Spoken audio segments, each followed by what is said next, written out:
Hi, I'm Valerie Engelhart, and in this video I am going to be painting a minimalist bouquet of winter berries.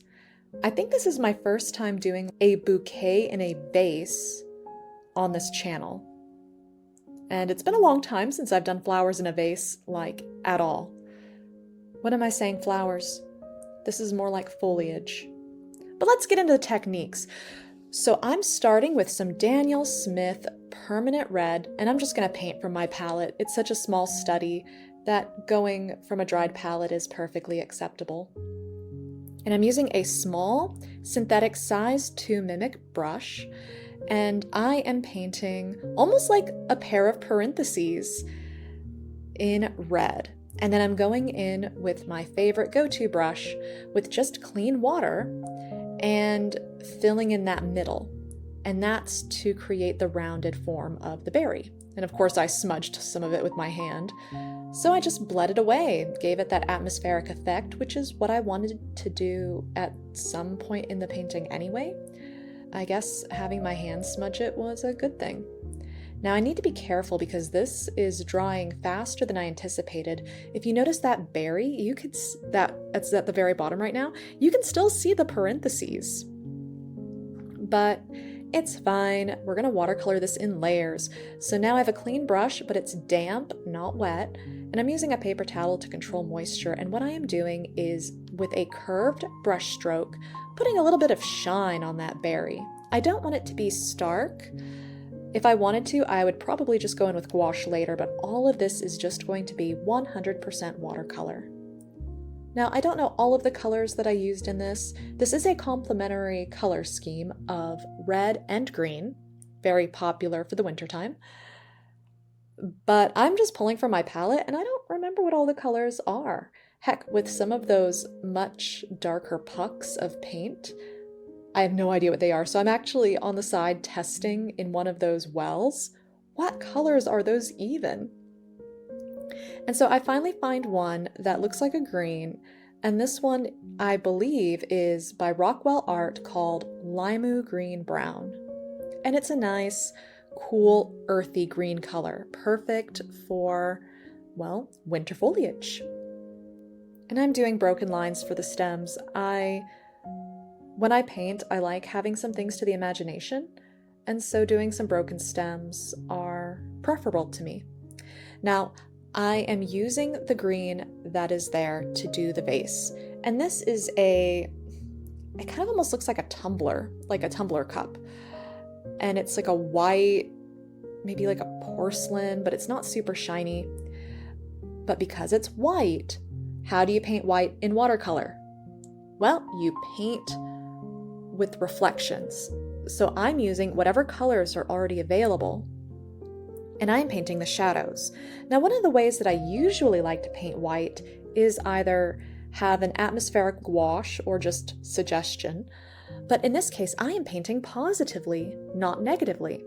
So I am using very light color, and by light I mean it's a very light value. So the color I'm using is actually quite dark. It's that lime green brown. Look at how dark it is on the stems. Well, I was using that same color to create those shadows. All I had to do was use a lot of water to lighten it up. And then I decided I wanted another berry touching the vase because I wanted a little bit of that bleed. I wanted some of the red from the berries to naturally bleed into my vase. And notice my brush strokes. This is a curved vase, so my brush strokes are curved. And I'm curving it in the direction that I'm moving. So at the bottom where the base begins to narrow slightly and it reaches the ground, those brush strokes are largely horizontal, whereas the curved brush strokes more towards the top of the vase, I am keeping vertical, and I am keeping them curved in the direction that that vase seems to move. Now, I don't know what color I pulled here. I just looked at what was in my palette, saw dark color, and went with it because I wanted just to add another thing. And I honestly don't know what that color is.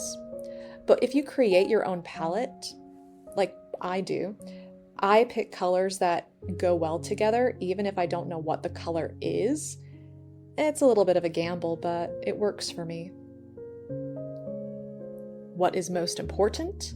is to get your values correct. So I've used that lima green brown again, and I'm just placing where I want those leaves to go. And all I've done is done a center stroke for the leaves. The idea was to do something similar to the berries, where I would put down a line and then soften it to create the form. This dried much faster than I anticipated, so I ended up having to go in with my round brush and a very light application of paint. Because I wanted this to be airy. The leaves are not the focal point, but they're important that they're there. And then I'm dropping a little bit of that other color I've got in the vase.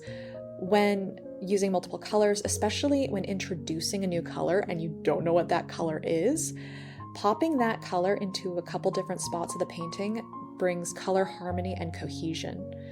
And at this point I decided that we needed another berry, so I just did my same techniques with the berries, and that area around the leaf was still wet, so that berry is getting diffused. It's bleeding into the space around it, and that's perfect. I want there to be lost and found edges. I want some of these edges to be ambiguous, and as I've used the word before, atmospheric. I like to paint loose. I like it to be dreamy. But loose doesn't mean that I don't know what it looks like, or that I don't know shape and composition, or even necessarily that it's quick to do, even though this was a pretty quick painting. Loose is just a way of painting. Going in under the vase again because I needed to differentiate it from the surface that it is sitting on, and I'm doing that with shadow. Now, pay attention to the light source. So when I was painting the vase, the right side is light, with some of it completely unpainted, and it darkens as we curve away from the light source. Same with the very bottom of the vase, where it is beginning to dip inwards. That shadow is getting more extreme, and I'm blending that shadow on the vase, connecting it to the cast shadow, so there isn't a definite line of where one object starts and the table starts, where things start and stop. And I like that. That's that loose and kind of ambiguous way I like to paint. Now, even though we can tell what this is, those berries do look pretty washed out. Watercolor dries much paler, so I am now going in with a cooler red. I am going in with Daniel Smith Permanent Alizarin Crimson. And I don't want to cover the entire berries like I did the first time, otherwise, what's the point? But I do want to go in and make some of the shadows much stronger, and some of those berries, I want to be able to place them either more forward or backward in space. And I'm doing that with my edges and my shadows. But you need to pay attention to your light source.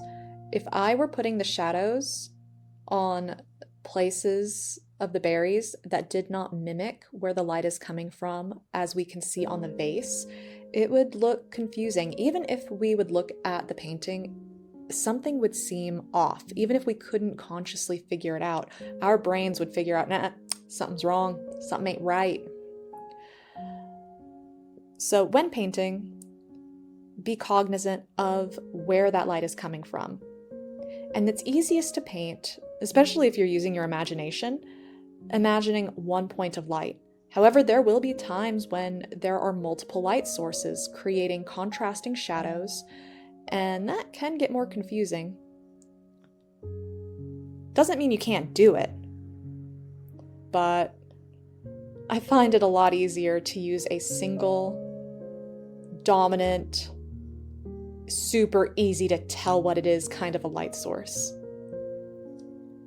Now, when it comes to those berries that were kind of blending into the leaves, I only added the Permanent Alizarin Crimson to the lower part and allowed the tops of those berries to fade away into that washy section.